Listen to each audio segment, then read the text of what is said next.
Bonjour à la rédaction du magazine Programmé. J'ai le plaisir d'accueillir ce matin Stéphane Estevez de Splunk. Donc, est-ce que tu peux te présenter en quelques mots et recadrer un petit peu Splunk parce que les développeurs connaissent relativement mal cette société. D'accord, ça va. Bon, bonjour François et bonjour à tous. Donc, je m'appelle Stéphane et j'ai en charge le marketing produit pour la zone Europe chez Splunk.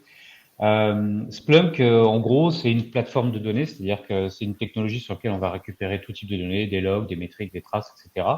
Et on va les livrer pour certains cas d'usage. Donc, on est pas mal connu sur la sécurité. Donc, quand on parle de DevSecOps, etc., c'est assez important, mais aussi sur la partie IT, observabilité. Donc, s'assurer en gros que les équipes CloudOps, les SRE et autres puissent assurer la disponibilité applicative et la performance applicative. Et de plus en plus, on travaille avec les développeurs en amont, même sur la chaîne CI/CD. D'accord. Alors, Splunk a sorti les prédictions 2022, donc avec pas mal de choses. Alors, on retrouve effectivement les grands classiques actuels. Ce sont des tendances que l'on observe maintenant depuis quelques années, que ce soit autour du DevOps, de l'observabilité, on va y revenir un petit peu dessus, et puis aussi un petit peu du serverless. Alors, le serverless, c'est vrai qu'on en parle, on en montre aussi, mais j'ai l'impression que il y a un petit tassement dans son usage ou dans son intérêt. En tout cas, c'est ce qui avait été dit il y a quelques temps dans une étude américaine, si ma mémoire est bonne. Est-ce que c'est quelque chose que tu vois ou est-ce que c'est vraiment des cas d'usage vraiment très précis? Alors, on le voit clairement. Maintenant, il y a des grosses différences en fonction des pays. Euh, donc, typiquement, le serverless aujourd'hui, ça commence à être vraiment pris pas mal en prod, notamment aux États-Unis et un peu en Angleterre, etc. En France, on a plus cette tendance à on analyse d'abord et on agit après, ce qui est un peu différent de l'approche américaine où on met tout en prod et puis si ça marche pas, on fait autre chose. Euh, donc on en est au début au serverless en France. Là aujourd'hui, ce qu'on voit surtout, c'est euh, dans les grosses entreprises. Donc il y a les startups, les cloud natives, elles sont déjà full container, etc. Mais on en est à l'étape d'avance, c'est-à-dire à mettre en production dans les grandes entreprises la partie container et à découvrir un peu toutes les problématiques, parce que c'est vrai que c'est assez génial et c'est super pratique d'un point de vue développement. Sauf qu'aujourd'hui, il y a cette, alors je suis désolé, c'est en anglais, mais il y a cette mentalité de you build it, you run it, ça veut dire tu le codes, tu vas aussi participer Mm, au troubleshooting. mm, Et en fait, on commence à se rendre compte qu'effectivement, il y a beaucoup d'avantages à avoir cette élasticité dans la capacité de calcul, etc., avec les containers et de prendre des ressources. Mais derrière, on se fait souvent appeler à 3 heures du matin si on est dans la chaîne de troubleshooting, même quand on est mm. développeur, pour comprendre ce qui se passe. Donc, il y a aujourd'hui cette problématique de mieux appréhender l'aspect prod une fois qu'on a fait le provisioning des environnements containers et notamment quand on fait du microservice, parce que c'est souvent les meilleurs amis du monde, mais ça rend la compréhension des transactions beaucoup plus complexe pour tout le monde et savoir En exactement ce qui fait, se passe.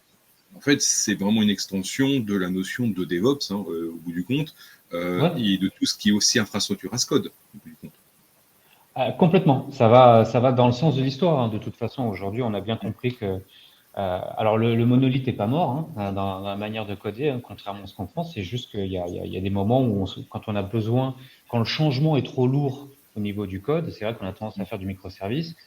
Quand on fait du microservice, ça change l'organisation. Hein, on ne suit plus la loi de Conley, je ne sais plus comment elle s'appelle, où l'organisation suit la manière dont on organise les développeurs. Là, c'est des petites équipes, effectivement, et du coup, ça va de pair avec le DevOps. Mais effectivement, le fait que les devs et les Ops travaillent ensemble, bah, on est tous un peu responsables finalement du résultat final. Et à nouveau, maintenant, on n'est plus en lab, on passe en production, on passe à échelle aussi. Donc, il y a cette notion d'échelle, parce que c'est tellement facile de rajouter du microservice et du container. Et on commence à découvrir les problématiques qui sont liées au D'accord. quotidien. Et aujourd'hui, on en est à cette phase-là, c'est-à-dire à découvrir quelles sont les vraies problématiques de prod. Donc, le serverless est lui passé l'étape un peu d'après, et il exacerbe ces problèmes, mais on en est plus au stade du lab pour l'instant que de la prod en France en tout cas. D'accord. Et quelle est un petit peu la vision de Splunk vis-à-vis du serverless? Euh, voilà, est-ce qu'il y a une analyse en particulier, un positionnement particulier, ou est-ce qu'au bout du compte, vous suivez un petit peu le mouvement? Pour nous, je dirais, c'est une évolution comme une autre, dans le sens où on a eu la chance. Je parle de chance parce que voilà, on ne savait pas en 2003, quand on a démarré, que ça allait finir comme ça. Mais plutôt que d'avoir une démarche ultra spécialisée dès le départ sur une technologie, on a dès le départ monté une plateforme. Donc l'objectif était effectivement d'être capable de collecter toutes les données de machine. Donc ça vient des serveurs, du serveur web ou d'un SAP d'un firewall, peu importe, et de pouvoir les analyser, de les présenter aux différentes communautés dans l'entreprise en fonction de leurs besoins. Et au fur et à mesure, nos clients nous ont emmenés de plus en plus dans le détail, de plus en plus dans le détail. Donc aujourd'hui, Splunk, par exemple, sur les environnements qui intéressent plus les DevOps, eh ben, c'est une solution d'APM, c'est une solution de Real User Monitoring, c'est une solution de monitoring de l'infra multi-cloud, etc. Mais ça, c'est la conséquence. Et pour nous, le serverless, ce qui a été intéressant, c'est qu'au moment où on s'est intéressé aux microservices et aux containers, on a commencé à voir la problématique du temps réel et de la scalabilité. Et donc, on a changé un petit peu notre manière de collecter les datas. Donc, on le fait avec une technologie de streaming pour faire du temps réel. On s'est aussi posé la question de comment aider finalement les gens à collecter ces données. Donc, on a participé à la communauté avec OpenTelemetry. On est le principal contributeur du projet open source d'OpenTelemetry pour avoir un seul agent unique qui puisse collecter les logs, les métriques et les traces et puisse l'envoyer à n'importe qui, à Splunk ou à quelqu'un d'autre. Hein, peu D'accord. importe. Alors là, ça, effectivement, c'est... Oui. tu parles effectivement de métriques. Enfin là, on est plus dans le côté de l'observabilité. Ah, ben complètement. C'est exactement ça. En fait, l'observabilité, c'est au-delà du buzz marketing qu'on peut avoir autour et les différentes définitions. euh, le concept, il est relativement simple. Hein. C'est qu'aujourd'hui, on ne peut plus traiter ces environnements comme des boîtes noires. On a besoin de télémétrie. On a besoin de capturer toutes les données. Donc, alors c'est vrai qu'on parle souvent des trois piliers de l'observabilité, hein, de s'assurer d'avoir les logs, les métriques et les traces, mais aussi les événements, etc. À la bonne cadence, puisque quand on parle de serverless et de container, il faut du temps réel. On peut plus faire ça toutes les minutes, toutes les 1 minute. Un snapshot, ça a plus de sens, et ainsi de suite. Et aujourd'hui, tout l'intérêt de l'observabilité, c'est d'être capable justement de collecter en temps réel toutes ces datas pour pouvoir les analyser. Et ça va changer un certain nombre d'informations et de comportements quand on est en phase de run de l'application. Euh, L'exemple concret de la PM, par exemple, où on fait historiquement du simple pour comprendre où sont les goulets d'étranglement dans ma transaction. On peut plus faire du sampling de nos jours. Prendre de l'échantillonnage, ça servait pour savoir à peu près où était le goulet d'étranglement. Aujourd'hui, quand on sait que 55% des échanges entre les entreprises et leurs clients se passent de manière digitale au travers des applis, qu'elles soient mobiles ou autres, on peut plus faire ça. Aujourd'hui, il faut vraiment collecter toutes les transactions, être capable de les analyser en temps réel pour pouvoir s'assurer de la disponibilité et de la perf livrée à l'utilisateur final. Ce qui compte finalement, c'est l'expérience utilisateur final aujourd'hui. Alors, un des soucis effectivement de l'observabilité, c'est déjà effectivement on observe, bon, ok, on fait de la récolte d'informations, mais au bout du compte, c'est pour quoi faire au final? Parce que on peut se poser aussi la question de la finalité. Et puis après, si je comprends ce que tu dis, on va avoir une masse de données, de métriques qu'il faut savoir gérer, qu'il faut savoir interpréter et puis aussi analyser. Donc ça pose aussi un autre problème.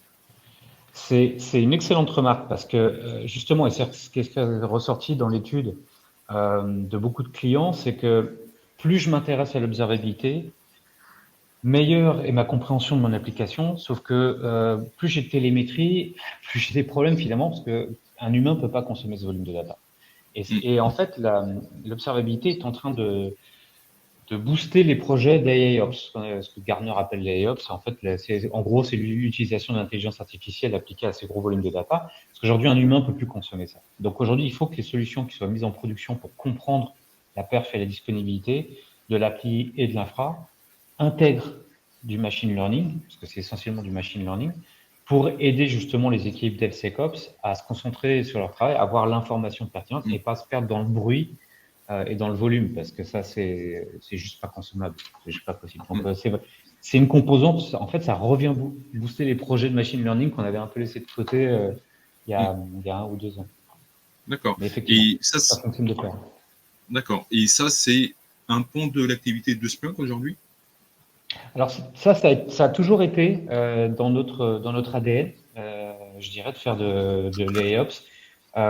Alors, puisqu'on est une plateforme de données, en fait, on le faisait de deux manières. C'est soit on a des clients qui sont très avancés, qui ont leur propre data scientist, donc ils peuvent venir avec leurs propres algorithmes, puisqu'on va leur faciliter l'accès à la data.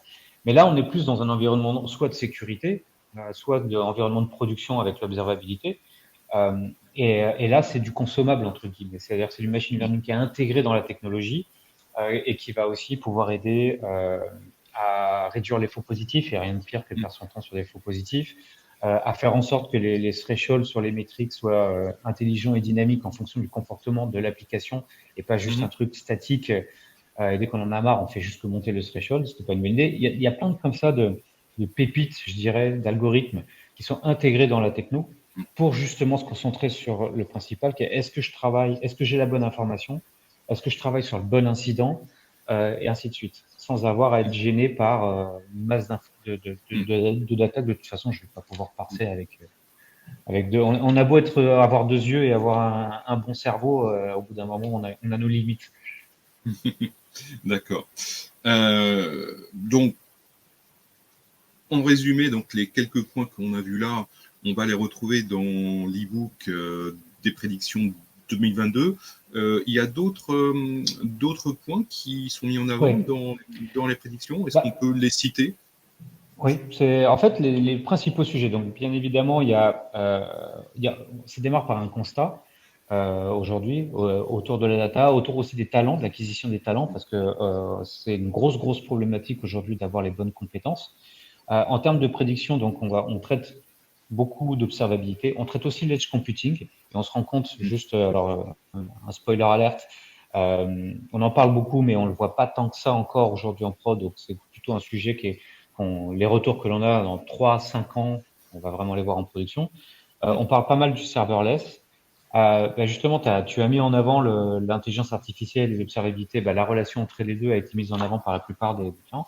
Il y a toute une partie sur la localisation et la partie compliance des données et sur le DevSecOps. Voilà, donc il y a aussi un état des lieux du DevSecOps. C'est les principaux éléments qui ont été remontés par l'ensemble de nos clients et des gens avec qui on a discuté. Très bien. Écoute, Stéphane, un grand merci à toi. Et pour celles et ceux qui nous écoutent, n'hésitez pas à regarder le site de Splunk et à lire et à télécharger les prédictions 2022. Merci et à très bientôt.